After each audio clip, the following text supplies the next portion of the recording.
നമ്മളിന്ന് പറയാൻ പോണത് നിങ്ങൾക്കെല്ലാവർക്കും സുഖമല്ലേ? ഓക്കെ, ഇന്ന് നമ്മൾ പറയാൻ പോണത് ലൈക്ക് അടിച്ചോളൂട്ടാ. ഇന്ന് നമ്മൾ പറയാൻ പോണത് സബ്സ്ക്രൈബ് ചെയ്യാണ്ട് വീഡിയോ കാണുന്നവരൊന്ന് സബ്സ്ക്രൈബ് ചെയ്തോളൂ. ഇന്ന് നമ്മൾ പറയാൻ പോണ കഥ എന്താണെന്ന് വെച്ചിട്ടുണ്ടെങ്കിൽ ഒരു കുഗ്രാമത്തിൽ ഒരു പ്രേമത്തിൻ്റെ കഥയാണ്. പ്രേമത്തിൻ്റെ കഥ എന്ന് പറഞ്ഞു കഴിഞ്ഞാൽ ഈ കഥ ഒരു ഒന്നൊന്നര കഥയാണ്. അത് നമുക്കൊന്ന് കേൾക്കാം. എന്താണെന്ന് വെച്ചിട്ടുണ്ടെങ്കിൽ ആ ഗ്രാമത്തിലെ ഏറ്റവും അധികം സുന്ദരിയായുള്ളൊരു പെണ്ണിനെ അവിടെയുള്ള ഒരു പയ്യൻ സ്നേഹത്തിലായി. ഒരു ഭയങ്കര സ്നേഹമാണ് എന്ന് വെച്ചിട്ടുണ്ടെങ്കിൽ ഇവർക്കാന്ന് വെച്ചിട്ടുണ്ടെങ്കിൽ അങ്ങോട്ടും ഇങ്ങോട്ടും ഈ കല്യാണം കഴിക്കാൻ പറ്റില്ല. ഒരു രണ്ട് ഗോത്രക്കാരാണ്. ആ ഗോത്രക്കാരിൽ നിന്ന് ഈ ഗോത്രത്തിൽ കല്യാണം കഴിക്കില്ല. അങ്ങനെ രണ്ട് ജാതിക്കാരായ കാരണം ഇവരെ പ്രേമം പൂത്തുലയാണ്ട് വിഷമിച്ച് നിൽക്കുന്ന സമയമാണ്. അപ്പോൾ ഇവൻ പറഞ്ഞു, നമുക്ക് എന്തായാലും ഒരു ദിവസം നമുക്ക് ഈ ഒന്നും പറ്റില്ലെങ്കിൽ നമുക്ക് ഒളിച്ചോടാം. അങ്ങനെയുള്ള പല പരിപാടികളും അവർ ചിന്തിച്ചുകൊണ്ടിരിക്കുക. ഇവർ ഒരു ദിവസം ഇപ്പോൾ പറഞ്ഞു, എനിക്ക് ടൗണൊക്കെ ഒന്ന് കാണണം. ആ ടൗണൊക്കെ നമ്മൾ ഇന്നല്ലെങ്കിൽ നാളെ ഒളിച്ചോടാൻ പോണ ടൗണല്ല അത്. ടൗണിലേക്കാണ് ഒളിച്ചോണ്ട് നമ്മൾ പോണത്. അപ്പോൾ ആ ടൗണൊക്കെ നമ്മളൊന്ന് കണ്ടുവയ്ക്കുന്നത് നല്ലതല്ലേ? അപ്പോൾ ഇവിടുന്ന് കുറേ കിലോമീറ്റർ അകലിന് ടൗണ്. അപ്പോൾ ആ ടൗണൊക്കെ നമുക്കൊന്ന് കാണണം. പിന്നെ അതെ, ആ ടൗണൊക്കെ ഒന്ന് കാണണം എന്നൊരാഗ്രഹം. അപ്പോൾ ആ നാട്ടിലെ ഒരു റബ്ബറും കാര്യങ്ങളൊക്കെ ഉള്ള ഒരു മുതലാളിയുണ്ട്. ആ മുതലാളിയുടെ കീഴിലാണ് ഇവൻ ജോലി ചെയ്യുന്നത്. അപ്പോൾ ആ മുതലാളിയോട് പറഞ്ഞു, എനിക്ക് ടൗണിലേക്കൊന്ന് പോകണം. അപ്പോൾ മുതലാളി പറഞ്ഞു, നീ അതിന് വിഷമിക്കണ്ട, ഞാൻ റബ്ബറും കൊണ്ട് പോകുന്നുണ്ട്. അപ്പോൾ നിങ്ങൾ രണ്ടുകൂടിയും പേരും കൂടി പോന്നോ. റബ്ബർ കൊടുത്ത് പോരുമ്പോൾ നിങ്ങൾക്ക് ഇങ്ങോട്ട് പോരും ചെയ്യാം. ഞാൻ റബ്ബർ കൊടുക്കാനും പിടിക്കാനൊക്കെ സമയം കുറച്ച് പിടിക്കും. അപ്പോൾ നിങ്ങൾക്ക് ടൗണൊക്കെ ഒന്ന് കയറി കാണുകയും ചെയ്യാം എന്ന് പറഞ്ഞു. അപ്പോൾ ഒരു വലിയ സന്തോഷമായി. ഇപ്പോൾ ഈ ജീപ്പിലാണ് പോകണമെന്നത് അവളോട് പറഞ്ഞിട്ടില്ല. അങ്ങനെ ഒരു ദിവസം അവർ തീരുമാനിച്ച്, അപ്പോൾ ജീപ്പ് നോക്കുമ്പോൾ എൻ്റെ ഇവള് അങ്ങനെ രസകന്മാർ ഇവിടെ വന്നെങ്കിൽ പിന്നെ റോഡിൻ്റെ അടയിൽ വന്നപ്പോൾ എൻ്റെ ജീപ്പിലാണ് പോണത്. ജീപ്പിൽ നോക്കിയപ്പോൾ എൻ്റെ മുതലാളീന് വണ്ടി ഓടിക്കുന്നത്. മുതലാളീനെ അറിയുന്നതാണ്. അപ്പോൾ ഇവിടെ പറഞ്ഞു, അയ്യോ നമുക്ക് പ്രൈവസി ആയിട്ട് പോകണ്ടതല്ലേ, ഇദ്ദേഹത്തിൻ്റെ കൂടെ പോയാൽ നമുക്ക് പ്രൈവസി കിട്ടുമോ, നമുക്ക് ഒറ്റയ്ക്ക് ബസ്സിൽ പോയാൽ പോരെ ചോദിച്ചു. അപ്പോൾ പറഞ്ഞു, അതിനേക്കാളും നല്ലത് ജീപ്പിൽ പോവുക. മുതലാളി വെച്ചാൽ റബ്ബർ കൊടുത്ത് അത് ശരിയായി എൻ്റെ കണക്കും കാര്യങ്ങളൊക്കെ ശരിയാക്കി വരുമ്പോഴേക്കും എങ്ങനെയായാലും ഒരു 4-5 മണിക്കൂർ പിടിക്കും. അപ്പോൾ ആ സമയം നമുക്ക് എല്ലാവർക്കും ഒറ്റയ്ക്ക് പോയിട്ട് നമുക്ക് കറങ്ങാമെന്ന് പറഞ്ഞു. അപ്പോൾ അവൾക്ക് സന്തോഷമായി. അങ്ങനെ ഒരു ജീപ്പിൽ കയറി അങ്ങനെ ഒരു ടൗണിലേക്കുള്ള യാത്രയായി. അങ്ങനെ ടൗണിലെത്തിയപ്പോൾ ഒരു സ്ഥലത്ത് ഇറക്കി വിട്ടു. അവർ പറഞ്ഞു, നിങ്ങൾ എവിടെയൊക്കെ കണ്ടു കഴിഞ്ഞാലും ഇത്ര മണിക്ക് ഇവിടെ വരണം. അവിടെ വന്നു കഴിഞ്ഞാൽ ഞാൻ ആ സമയത്ത് ഇവിടെ ഉണ്ടാവും. അത് കഴിഞ്ഞ് നമുക്ക് പോവാം. അപ്പോൾ രാത്രി ആകുമ്പോഴേക്കും നമുക്ക് നമ്മുടെ ഗ്രാമത്തിലെത്താമെന്ന് പറഞ്ഞു. അങ്ങനെ മുതലാളി ഇവരവിടെ ഇറക്കി വിട്ടിട്ട് മുതലാളി പോയി. അപ്പോൾ ഇവർക്ക് രണ്ടുപേർക്കും ഭയങ്കര സന്തോഷമായി. എന്താ വെച്ചിട്ടുണ്ടെങ്കിൽ ഇനി ഇവർ രണ്ടുപേരും ഒറ്റയ്ക്കല്ലേ. ഇവരങ്ങനെ ബീച്ചിൽ പോണ്, ഇവരങ്ങനെ പല സ്ഥലങ്ങൾ കാണാൻ പോണ്, പാർക്ക് കാണാൻ പോണ്, അവരങ്ങനെ ഉച്ചയ്ക്ക് ഭക്ഷണം കഴിക്കുന്നത്, അടിപൊളിയായിട്ട് എല്ലാ ആഗ്രഹങ്ങളും കാര്യങ്ങളും കെട്ടിപ്പടുത്ത വയ്ക്കലൊക്കെ കഴിഞ്ഞ് പരിപാടി നടക്കില്ല. അതൊക്കെ കഴിഞ്ഞ് ഇവർ മുതലാളി പറഞ്ഞ സ്ഥലത്ത് വന്നു. അപ്പോൾ ജീപ്പ് വന്നിട്ടില്ല. കുറച്ച് കഴിഞ്ഞപ്പോൾ മുതലാളിനെ വിളിച്ചു, ഫോണിൽ വിളിച്ചു പറഞ്ഞു, മുതലാളി ഞങ്ങളിവിടെ വന്ന് നിൽക്കുന്നുണ്ടാന്ന് പറഞ്ഞു. ഞാനിപ്പോൾ എത്താം, നീ അവിടെ വെയിറ്റ് ചെയ്യുന്നു പറഞ്ഞു. അങ്ങനെ ഒരു അരമണിക്കൂർ കഴിഞ്ഞപ്പോൾ മുതലാളി വന്നിട്ട് പറഞ്ഞു, നിങ്ങളെല്ലാം കണ്ടില്ലേ, നിങ്ങൾക്കെല്ലാം സന്തോഷമായില്ലേ, ഇനി എന്തെങ്കിലും കാണാണ്ടെങ്കിൽ പറഞ്ഞോ, ഞാൻ ഫ്രീയാണ്, ഞാൻ കൊണ്ടുപോകാം. ഇനി ഇന്നും കാണണ്ട, എത്രയും പെട്ടെന്ന് പോയാലാണ് നമുക്ക് ഗ്രാമത്തിലെത്താൻ പറ്റുള്ളൂ എന്ന് പറഞ്ഞു. അങ്ങനെ ഒരു ജീപ്പിൽ രണ്ടാം കൂടി യാത്ര ചെയ്ത് കുറച്ച് കഴിഞ്ഞപ്പോൾ ഇവനൊരു ഫോൺ വരിക. നാട്ടിൽ നിന്നൊരു ഫോൺ വരികയാണ്. ആ ഫോൺ അറ്റൻഡ് ചെയ്തോട് കൂടിയിട്ട് ഇവൻ ആകെ വിഷമത്തിലായി. ഇവൻ്റെ മുഖമൊക്കെ പോയി, ആകെ ഭയങ്കര ഫീലിങ്സിലായി. അപ്പോൾ ഇവിടെ ചോദിച്ചു, എന്താ ഫോണിൽ ആരായിരുന്നു? മുതലാളി ചോദിച്ചു, ആരായിരുന്നു ഫോണിൽ എന്ന് ചോദിച്ചു. അപ്പോൾ പറഞ്ഞു, ഇതിപ്പോൾ ഗ്രാമത്തിൽ നിന്ന് എൻ്റെ സുഹൃത്ത് വിളിച്ചതാണ്. ഞങ്ങൾ 2 പേരും കൂടി ടൗണിലേക്ക് പോയത് അവിടെ എല്ലാവരും അറിഞ്ഞു, നാട്ടിൽ വലിയ പ്രശ്നം നടക്കണം എന്ന് പറഞ്ഞു. ഇത് കേട്ടോട് കൂടിയിട്ട് അവൾ പറഞ്ഞു, അയ്യോ ഇനിയിപ്പോൾ എന്താ ചെയ്യുക? മുതലാളി പറഞ്ഞപ്പോൾ, ഇന്നിപ്പോൾ എന്തായാലും ഒരു കാര്യം ചെയ്യാം നമുക്ക്. ഇന്നിപ്പോൾ നമ്മൾ നേരിട്ട് ചെന്ന് അവരെ മുമ്പിൽ ചാടണ്ട. ഇന്ന് നമ്മൾക്ക് ഇവിടെ എവിടെയെങ്കിലും ഒന്ന് സ്റ്റേ ചെയ്തിട്ട് നാളെ നേരം എടുത്ത് ഞാൻ നാട്ടിൽ പോയി കാര്യങ്ങളൊക്കെ അറിഞ്ഞിട്ട് തിരിച്ചു വരാം. അത് കഴിഞ്ഞിട്ട് നിങ്ങൾ അവിടേക്ക് പോയാൽ മതി എന്ന് പറഞ്ഞു. അപ്പോൾ ഇവിടെ പറഞ്ഞു, അയ്യോ എനിക്കിന്ന് രാത്രി ചെന്നില്ലെങ്കിൽ ഇതിനേക്കാളും വലിയ പുലിവാലാവെന്ന് പറഞ്ഞു. അതൊന്നും കുഴപ്പമില്ല, എനിക്ക് പരിചയമുള്ള ഒരു ഹോട്ടലുണ്ടെന്ന് പറഞ്ഞിട്ട് അവിടെ ഹോട്ടലിൽ പോയി റൂം എടുത്ത് കഴിഞ്ഞിട്ട് ഒരു 3 പേരും കൂടി റൂമിൽ ചെന്നു. ചെല്ലുന്നപ്പോൾ മുതലാളി പറഞ്ഞു, എന്തെങ്കിലും ഭക്ഷണം കഴിക്കണ്ടേ, അതുപോലെ തന്നെ സ്വല്പം സ്മോൾ അടിക്കണം, നീ പോയി ഇത് മേടിച്ചുകൊണ്ടാന്ന് പറഞ്ഞു. അപ്പോൾ ഓൻ പറഞ്ഞു, അല്ല മുതലാളിയും കൂടി വന്നാൽ ഈ പരിചയമില്ലല്ലോ സാർ, അതൊക്കെ അന്വേഷിച്ച് പോയാൽ മതി, ഞാനിപ്പോൾ വരില്ല, ഇത്രയും നേരമായിട്ട് ഞാൻ ടയർഡാണ്, ഞാൻ അവിടെ കിടക്കാൻ പോകണം, നീ എത്രയും വഴി വന്നിട്ട് വേണം 2 അടിച്ചിട്ട് വേണം എനിക്ക് ഭക്ഷണം കഴിക്കാനായിട്ട് പറഞ്ഞു. ഞാൻ കുളിയും കഴിഞ്ഞ് ഇവിടെ റെസ്റ്റ് എടുക്കാമെന്ന് പറഞ്ഞു.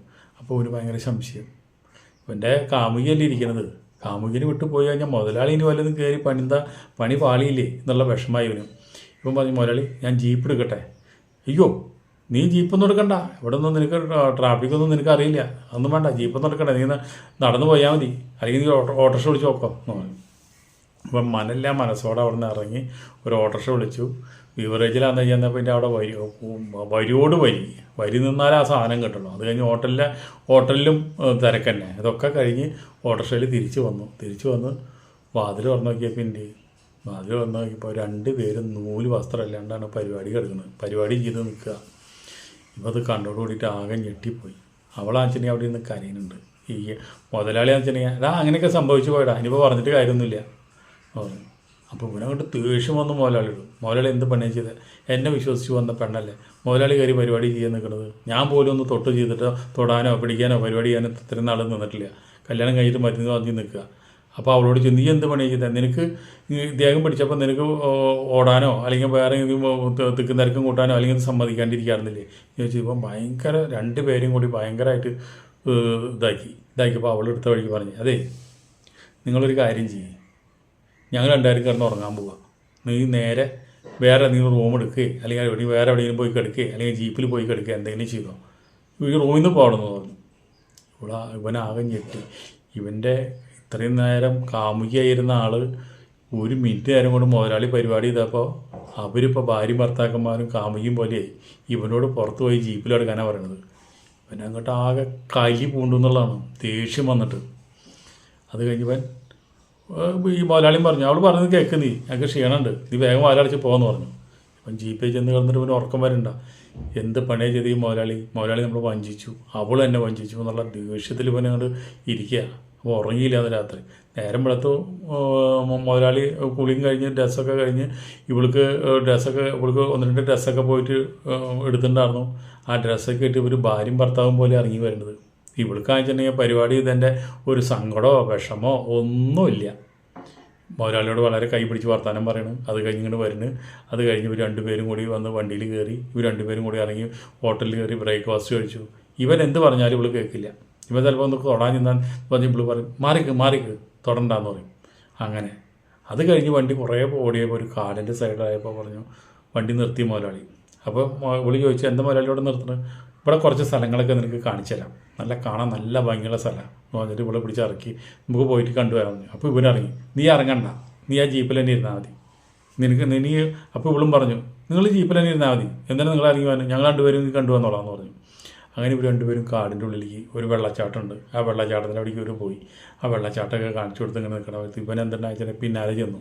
ഇവരെന്താ ചെയ്യുന്നതെന്ന് അറിയാണ്ട് ചെന്ന് നോക്കിയപ്പോൾ പൊളിച്ചു നോക്കിയപ്പോൾ ഇൻ്റെ എന്തെങ്കിലും മുൻകൂട്ടി വരി എന്തെങ്കിലും ചെയ്ത് കഴിഞ്ഞാൽ മുതലാളിന് നല്ല പട കിട്ടും. അതുകൊണ്ട് പേടിച്ചിട്ട് ഒളിച്ചിരുന്നപ്പോൾ എന്താ ചെയ്യുന്നത് വെച്ചാൽ ഇവർ വന്നിട്ട് ആ വെള്ളച്ചാട്ടത്തിൽ ഇവർ 2 പേരും ഡ്രസ്സൊക്കെ ഊരി വെച്ച് ഫുൾ നഗ്നരായിട്ട് ആ വെള്ളച്ചാട്ടത്തിൽ നിന്ന് കുളിക്കൽ മാത്രമല്ല അതോടുകൂടി ഇവർ പരിപാടിയും ചെയ്ത് കിടന്നിട്ട്.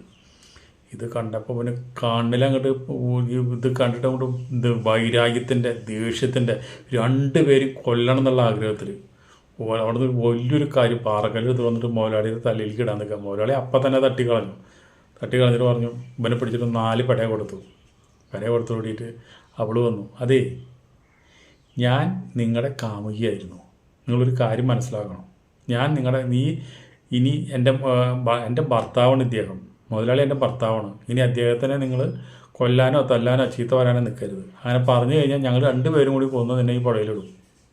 ഇന്നലെ വരെ നീ എൻ്റെ കാമുകിയായിരുന്നു, പക്ഷേ എൻ്റെ ശരീരത്തിൽ തൊട്ടതും എനിക്ക് പരിപാടി ചെയ്തു തന്നതും ഈ മനുഷ്യനാണ്. അപ്പോൾ അതോടുകൂടി ഞാൻ ആ ആളുടെ ഭാര്യയായി. ഞങ്ങളുടെ ഗോത്രത്തിൽ അങ്ങനെ ഒരു ഇതുണ്ട്, സ്നേഹിക്കുന്നവരല്ല ഭർത്താവ്. ശരിക്കും പറഞ്ഞു കഴിഞ്ഞാൽ ഞാനായിട്ട് ഒരു രാത്രി പങ്കിട്ട് കഴിഞ്ഞാൽ എന്തൊക്കെ ബുദ്ധിമുട്ടുകളും വിഷമങ്ങളും ഉണ്ടെങ്കിലും പിന്നെ ആ ആളാണ് എൻ്റെ ഭർത്താവ്, നീയല്ല. നിൻ്റെ കാര്യം ഞാൻ മറന്നു. നീ എനിക്ക് ആരുമല്ല, ഒരു അന്യനാണ്. ഇദ്ദേഹമാണ് എൻ്റെ ഭർത്താവ്. ഇദ്ദേഹമായിട്ട് ഞാൻ ഇന്നും ബന്ധപ്പെട്ടു. എനിക്ക് ഇയാളെന്നെ ചതിയിലാണ് ചെയ്തതെങ്കിലും എനിക്ക് ഇയാളെ സ്നേഹിക്കാണ്ടിരിക്കാൻ പറ്റില്ല. ഇയാളെൻ്റെ ഭർത്താവാണ്. നീ എന്തെങ്കിലും ഇതിനെ എതിർത്ത് പറഞ്ഞാൽ നിന്നെ ഞങ്ങൾ 2 പേരും വെച്ചിട്ട് തന്നെ ശരിയാക്കി നീ പുഴയിൽ തത്തും. മര്യാദയ്ക്ക് നീ വണ്ടിയിലിരുന്ന് പോകണം എന്ന് പറഞ്ഞവർ ഡ്രസ്സൊക്കെ ഇട്ട് വണ്ടിയിലിരുന്നിട്ട് പിന്നെ നാട്ടിൽ വന്നു. നാട്ടിൽ വന്നപ്പോൾ അവിടെ ഭയങ്കര കോലാഹലമൊക്കെ ഉണ്ട്. അപ്പം മുതലാളിയെ കൂടിന് വന്നത്, മുതലാളിന് ഈ ഇവളെ കൊണ്ടുപോയി എന്നൊക്കെ അറിഞ്ഞോടുകൂടി പിന്നെ അവിടെ ആ ഗ്രാമത്തിൽ അവരെ ഗോത്രത്തിൽ ആരും ഒന്നൊരു അക്ഷരം വേണ്ടില്ല. അയാൾക്ക് അവിടെ ഒരു നല്ലൊരു ഹോൾഡുള്ള ആളാണ്, നല്ല സാമ്പത്തികമുള്ള ആളാണ്. അതുകൊണ്ട് അപ്പോൾ ആ ഗോത്രത്തിലുള്ള ആളെന്താ വെച്ച് കഴിഞ്ഞാൽ അവരെ ഗോത്രത്തിൽ നിന്ന് ഇവിടെ പുറത്താക്കി. കല്യാണം കഴിക്കാനോ കാര്യങ്ങൾ ചെയ്യാനൊന്നും അവർ നിന്നില്ല, തല്ലിക്കൊല്ലാനും ബഹളത്തിനും നിന്നില്ല. ആ ഗോത്രത്തിൽ നിന്ന് പുറത്താക്കി. ഇയാൾ എന്തുണ്ടാ വെച്ചിട്ടുണ്ടെങ്കിൽ നല്ല അസല് പെണ്ണ ഇവിടെ കല്യാണവും കഴിച്ചു. ഇവനാന്ന് വെച്ചിട്ടുണ്ടെങ്കിൽ മുമ്പിൽ തൊലിഞ്ഞു പോവുകയും ചെയ്തു. അപ്പോൾ അതുകൊണ്ടാണ് പ്രേമിച്ച് നടന്നാൽ മാത്രം പോരാ, എത്രയും പെട്ടെന്ന് ചെയ്യേണ്ട കാര്യങ്ങൾ എപ്പോഴും കയറ്റി കൊടുക്കുക, കല്യാണം കഴിക്കുക, അത്ര തന്നെ. അപ്പോൾ സ്ത്രീകളൊക്കെ മനസ്സിലാതാണ്, എത്രയും പെട്ടെന്ന് പ്രേമിച്ച് കുറച്ച് കഴിയുമ്പോഴേക്കും അവർ ആഗ്രഹിക്കുക, അവരെ പ്രേമം പിന്നെ സ്നേഹത്തിലേക്ക് മാറും, പിന്നെ കാമത്തിലേക്ക് മാറും. കാമത്തിലേക്ക് മാറുമ്പോൾ ആ കാമം മനസ്സിലാക്കിക്കൊണ്ട് ചെയ്ത് കൊടുത്തു കഴിഞ്ഞാൽ പ്രശ്നം കാര്യം തീർന്നു. ഓക്കെ, അടുത്ത വീഡിയോയിൽ നമുക്ക് വീണ്ടും കാണാം. അതുവരെ നിങ്ങൾക്ക് എല്ലാവർക്കും നന്ദി, നമസ്കാരം.